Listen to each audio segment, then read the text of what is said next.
Flying as a wheelchair user. My holiday. I flew from Gatwick Airport to Dubrovnik in Croatia and back to Gatwick for a cruise. Booking assistance. To book assistance at airports, you contact the airline you're flying with and they will then contact the airports to set it up. So I contacted Easyjet using their online contact form, but they also have a dedicated number you can call for booking assistance too. You need to book this assistance at least 72 hours before flying. Getting to Gatwick Airport. There are many different ways you can get to Gatwick Airport, including driving and parking, being dropped off in a car, taking a taxi, taking the train, taking the bus, or getting a coach. I had travelled down from my home in Shropshire to my friend's house in Croydon the day before, taking the train because we had to be at the airport so early. We took a taxi there because of this early check-in time. The taxi dropped us off outside the South Terminal by the Special Assistance Office. We checked in there, but as we were happy to make our own way to check-in, we didn't need to wait here for help. However, if you do require help with getting from the outside of the airport into the check-in area and onwards, here is where you request this assistance. We got a luggage trolley and my friend I was travelling with pushed our bags as we made our way to the lifts that took us to the check-in levels. The lifts were large and modern and would easily fit 20 plus people standing with their luggage. Check-in. We were flying Easyjet and I had checked in on their app the night before. This meant we could head straight to the baggage drop-off area. The lifts from outside took us up to the baggage drop-off level. Here you'll find a special assistance desk and accessible toilets. The Easyjet baggage drop-off area has a designated wheelchair queue, so we didn't have to queue up with everyone else. A member of staff came over and helped check in my wheelchair. This was really quick as the system already knew I was travelling with a wheelchair from when I booked the assistance online. Through this they knew the size and type of chair I had and that I would be taking it to the plane door as well as requiring help getting on and off the plane. This all took about 4 to 5 minutes in total to get checked in and we were really impressed. Once we had dropped our bags off, we took the lift up to departures. This level again had accessible toilets. It also had a special assistance desk just before security. Heading through security. The special assistance desk is where I checked in, and as I had spoken to Easyjet, they were expecting me. I let them know I was happy making my way through security, as this one is just for special assistance customers and families with young children. The security area is located just behind this desk.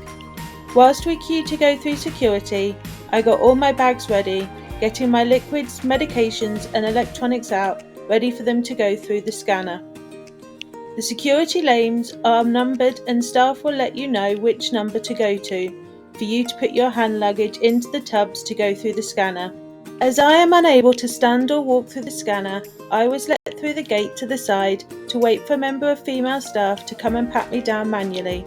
She asked if I wanted a private room, but I was okay, and she asked if I had any areas that were painful or where she needed to be extra careful. She then gently patted me down whilst also checking my wheelchair too. Once they were checked, she did a quick jug swipe of my shoes and my wheelchair and I was done. Whilst this was happening, my hand luggage was going through the scanner. I had to take my medications out of my hand luggage for them to go through separately, like you do electronics and liquids. I have a lot of medications, including lots that are liquids over 100ml. This isn't an issue. To make life easier for me and the airport security, I have 2 bags for my medications, one for liquids and one for tablets. All my liquids are kept in this bag as it is clear, strong, has handles, is large enough for them to fit all in, and has a sturdy flat base. I also keep my medication paperwork here too. All my tablets are kept in this bag. The fact it is square means the boxes of tablets are easy to stack inside, and this makes finding the right box easier. I got a letter from my GP to state that I am on these medications. which the staff also checked. This is because some are liquids over 100 ml and some of them are controlled drugs. Finally, we made it airside and to departures. Airside and the departure lounge. Once through security, you arrive at another special assistance desk. Here I let the staff know I was happy to make my own way to the gate and meet the staff member who would help me onto the plane there.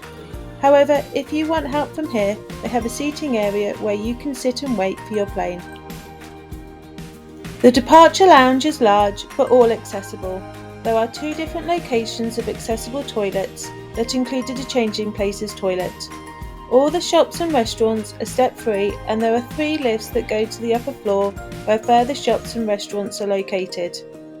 The departure lounge was busy on the morning we were flying as it was a summer and so peak time.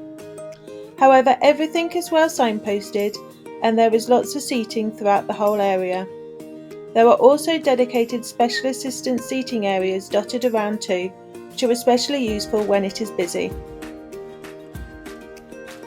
All the gates are clearly signposted and are positioned in various corners of the hall, so if you don't know what gate your plane is from, it may be worth sitting centrally. However, special assistance staff often know before the boards are updated and will let you know. There were lots of gate display boards located all around the departures area. Heading to the gates. We were told our gate number in advance, so when it was time we made our way there. The corridors to the gates are all flat, with a few gentle slopes at times. However, it can take a long time to reach some gate locations, over 15 minutes in some cases. To help with this, there are these moving walkways along most of the corridors, although these aren't suitable for wheelchair users who have to roll alongside. However, if you will struggle with either walking or wheeling this distance, you can ask assistant staff for help. They have both buggies that sit up to 5 passengers or wheelchairs that can be controlled electronically from behind. They will also help you with hand luggage too. When we arrived at the gate, we were allowed to go to the front of the queue to have our tickets and passports checked, and then were told to wait to be called to board. There was plenty of seating at the gate, including lots that were labelled just for use for those with special assistance requirements. A member of special assistance staff then arrived with the special wheelchair to get me on board the plane. These wheelchairs can vary slightly in design, as you can see here, but all do the same job. These chairs are fairly narrow to fit down the aisle of the plane, but have lots of features that make them work well and safely. These include adjustable crossbody and leg straps, a headrest that is particularly useful when the chair is tipped backwards to go up or down the step on and off the plane, armrests that lift up to allow you to side transfer, a footplate that can be moved forward and backwards as needed, and wheels that allow the chair to be tipped backwards to go up or down the steps to get on and off the plane. Once I had transferred to the R wheelchair, I got my wheelchair ready to go into the hold of the plane. I have a fixed frame chair and like to ensure that it's as collapsed as possible to minimise the risk of damage occurring whilst it is in the hold. First I took my cushion off as that was going on the plane with me so it can't get lost. This didn't count as extra hand luggage and just went into the overhead lockers. I then folded the backrest down and secured this with a bungee strap like shown in this video to ensure it couldn't be moved. I also removed any items I would need from the bag under my chair, but as it can be fastened shut, I was happy to leave it attached to my chair and this was fine. Once I had clapped my chair down like this, I then attached a sign to the top. I like to explain to the airport ground crew that my chair is as collapsed as it can be and can't be made any smaller, to again avoid the risk of damage as there are so many different types of wheelchairs on the market. I then explain how the brakes work for them to be able to roll it from the terminal to the plane and back at the other end, as well as secure it in the hold. Finally, I add my phone number with international dialing code just in case anything happens. I also have an AirTag attached to the inside of my chair so I can track it the whole time. This is something I have attached all the time for security. Boarding the plane. We were then given permission to make our way down to the plane to board. We were the first ones to board and allowed down before anyone else was, as this gave me privacy and space to get onto the plane and to my seat. When we got to the door of the plane, I asked the man if he could tilt me backwards with me facing the plane to get up the step, as opposed to me having my back to the plane going up backwards. This is because I have found this way to be less jolting to your body. I also asked him to be careful as I have delicate joints, and again going this way helps avoid the risk of injury. Once on the plane, staff welcomed us on board and he took me to my seat. I was happy to have my hand luggage on my lap, where staff will carry it for you if you would like. We got the aisle chair level with the row I was in, and I lifted up the armrest of the aisle chair to allow me to side transfer onto the seat. I didn't know the armrest on the row of seats could lift up too, but staff let me know for future reference. They then helped me and my friend stow our luggage away safely and we were all set. Once we were both sat down and sorted, staff allowed everyone else to start boarding.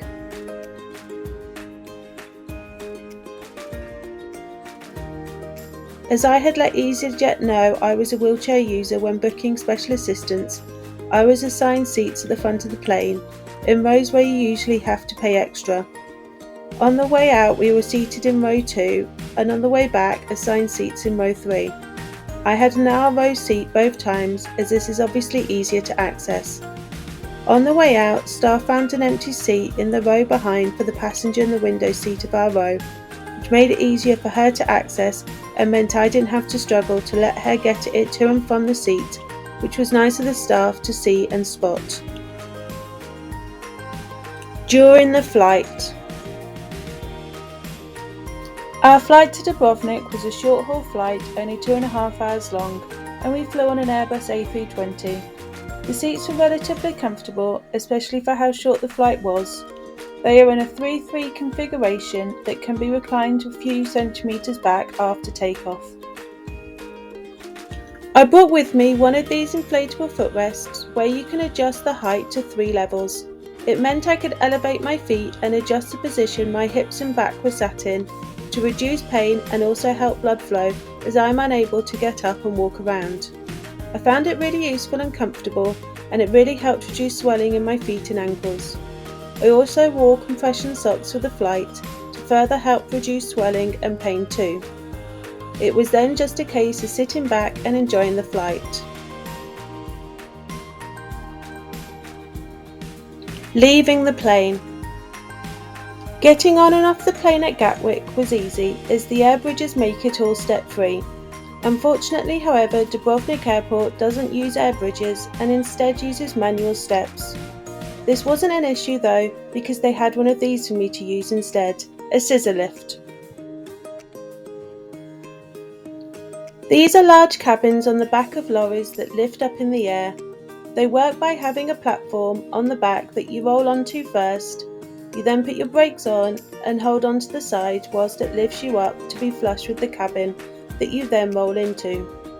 People with you also enter the cabin via the platform too, and these can be used by people who can walk but would struggle with stairs, as well as people who have assistance from staff through the terminal using an airport wheelchair.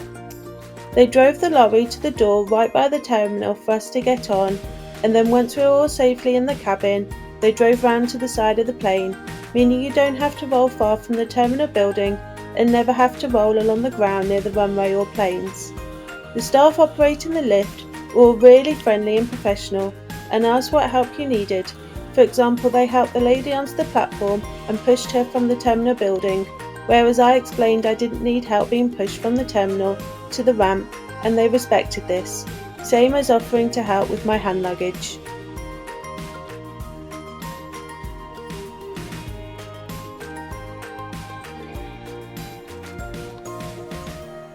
Once inside the cabin, the doors are shut and you are driven to the plane. Once there, the whole cabin starts to rise on the scissor lifts underneath to rise you in line with the door of the plane. The staff then connected it to the door, erecting handrails either side to make it safe. Whilst the cabin was rising and they connected it to the plane door, I transferred over to the aisle chair like before. Once transferred, I folded my chair down like I did flying out, with the bungee cord securing it and the sign taped on top. The staff then helped me onto the plane. Again, I asked if they could tip me backwards while facing the plane door, and they were happy to do this. They took my hand luggage and put this in the overhead locker for me, and once I was safely in my seat, they returned to the scissor lift and lowered it there to place my wheelchair securely in the hold. Once all of us in the scissor lift were safely in our seats, staff let passengers using the stairs board. So again, we were able to board the plane first, so we had privacy and space. Staff assisting at both airports, as well as staff on the flights, were really helpful and also well trained. I liked how the staff asked what assistance I needed, as before I have had staff assume I need support that I don't, like pushing my wheelchair for me. They were all professional, helpful and friendly. Alternative ways to board a plane. Whilst the scissor lift is the only way I have embarked or disembarked a plane at airports around the world that don't have a jet bridge, there are a few other options you may find an airport using. These are usually some sort of lift that is attached to the stairs the other passengers use, either a platform lift or an enclosed lift. If you are unable to transfer from an aisle chair to the plane seat, all is not lost. Most airports will have an eagle hoist. This works like a hoist you may have at home, where a sling will be fitted under your body that then attaches to a hoist on wheels that is slim enough to fit onto the plane and down the aisle. It will lift you out of your wheelchair and take you onto the plane and lower you onto your seat. At the other end, it will lift you out of the plane seat and take you off the plane to your wheelchair. The staff operating the hoist will be trained and provide the hoist, but you'll need to bring your own sling, as different people will obviously require different sizes and designs. You can request the use of an eagle hoist when you book assistance through your airline. Most large airports around the world have an eagle hoist to use. You can contact either the airline you plan to travel on or the airport directly to check if they have one for use at the airports you're planning to travel to and from. Landing at Gatwick Airport. When we landed back in Gatwick, we were greeted by airport staff who helped me off the same way I got on, with the aisle chair. As we were the last people off, my wheelchair was waiting for me at the plane door. I told staff I was happy to make my own way through passport control, through baggage claim and beyond, although I could have asked for help going through these if I needed it. We had landed in the North Terminal, but needed to get to Gatwick train station, which is in the South Terminal. To get here, we took the lift from arrivals up to the shuttle train that links the two terminals together. This shuttle is free and fully step-free. Some doors are highlighted with wheelchair symbols, as these lead to the parts of the carriages with designated wheelchair spaces. We got to the train station and told staff we had booked assistance. They led us to an area where we could wait for our train before they helped us down to the platform with our luggage and got the ramp out to help me up onto the train. Overall thoughts. Overall, for these flights, everything went very smoothly. Staff at both airports and on the flights knew we were coming and what assistance I required. I was also happy with the assistance I was given. On previous trips, some airline or airport staff have tried to give other support that they thought I needed without listening to me, thinking all wheelchair users and disabled people are the same. Or I've had my wheelchair damaged, which is why I now pack my chair like I do and add the poster to explain to staff how to handle it to minimise the risk of damage. Tips for flying as a disabled person. Things that helped my flights go smoothly include booking assistance with Easyjet in advance of the flights so they could let the airports know what assistance I required, knowing what terminal we were flying from to ensure we were dropped off at the right place, checking in for flights on the Easyjet app the day before so we only had to drop our bags off, arriving at the airport in plenty of time.